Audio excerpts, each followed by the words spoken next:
calculus. That class you thought you were ready for. That class you thought you could have fun in. That class you thought you could pass. Unfortunately, all those things are false. But since you don't seem like you want to give up, I guess we have no choice but to help you get out of this horrible, terrible pit you've dug yourself in. Get your notes out, kids, because today we're talking about limits. Ah! Alright, let's get started. Rate of change is just rise over run, right? So you take the y value and divide the total change into x value and find the average rate of change. What happens if you get a smaller and smaller change in x value? You get something very special, a slope tangent to a single point. That is the instantaneous rate of change. So how do you find the instantaneous rate of change? Well, a basic way is to take the change into x value and find the average rate of change between the 2 points. This way, the slope gets more and more accurate to the point slope. Wait, we're talking about limits, right? Getting back on track, sometimes you're going to have to find the limit of a function. On a graph, this is easy. All you have to do is find when the 2 points meet, and boom, you have a limit. If the points don't meet, then you have a discontinuity and there is no limit. Sometimes, however, you have to graph on a table. On a table, it's a lot harder. You actually have to map out on the table values approaching the point the point you want to get, and you see if the points meet. If the points meet, like in this case, they equal 2, then great, you have a limit. But if they don't meet, then you have a discontinuity.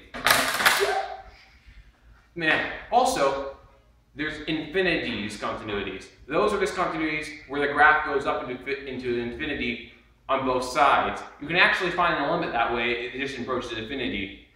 Man.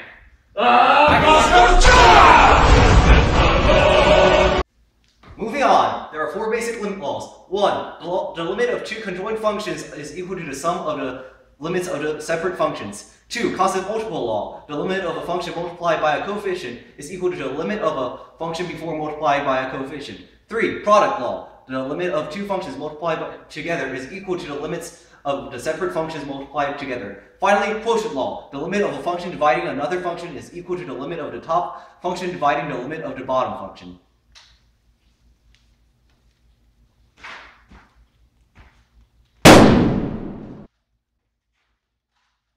In addition, limits can teach us a lot about continuity. Part of the definition of continuity means that there must be a limit at every single point along a function. So, if you don't have a limit and you have discontinuity, like a jump discontinuity, where the one-sided limits do not equal, then you don't have a continuous function.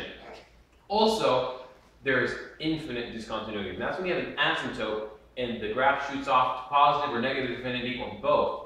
In that case, you may technically have an infinite limit, but you don't have a continuous limit, which is what we're looking for. So it's therefore considered discontinuous, or discontinuous. In addition, limits can be one-sided or one-sided continuously. So in this case, on this function, we have 2 limits, and we want to find the one-sided continuity of this function. So how do we do that? Well, all we really need to do is look where the function is actually equal to the function value. See, on the left side, it's equal to the function value, or at least it approaches the function value, but on the right side, it doesn't approach the function value, and therefore, this function would be left continuous, and if these were swapped, it would be right continuous. So that's all you need to know about that. In addition, all these functions are continuous across their domains. They might have discontinuous points that lie outside of their domains, but you know math, the way you define everything just is how everything works, so it's kind of cheaty, but whatever, just get used to it.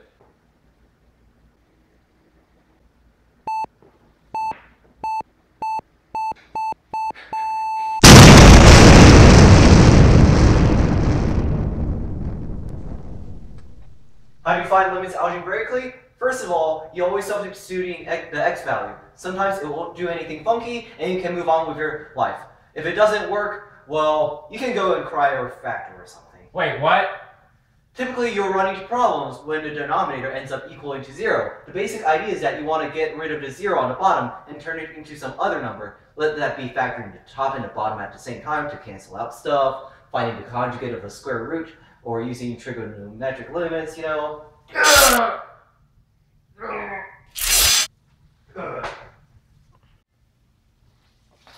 Speaking of trigonometric limits, while you can find these limits by hand, it's often just easier to memorize these two important limits that come up a lot. Those are sine of theta over theta as theta approaches 0, which is equal to 1, and 1 minus cosine of theta over theta as theta approaches 0, which is equal to 0. On occasion, you may also have to find out a limit using the squeeze theorem. All this means that if you have 3 curves, and you know the outer 2 curves and every point along them, and you have a curve in the middle, then you can conclude that the limit of the inner curve must be within the limits of the outer curve. Obvious, right? Anyways, you can also use this to find an individual limit. Let's say the 2 outer limits come and connect at a point. When that happens, you can actually use the squeeze theorem to say that the limit at that point must be the limit of the middle function at that point must be equal to the limit of the 2 outer functions as well.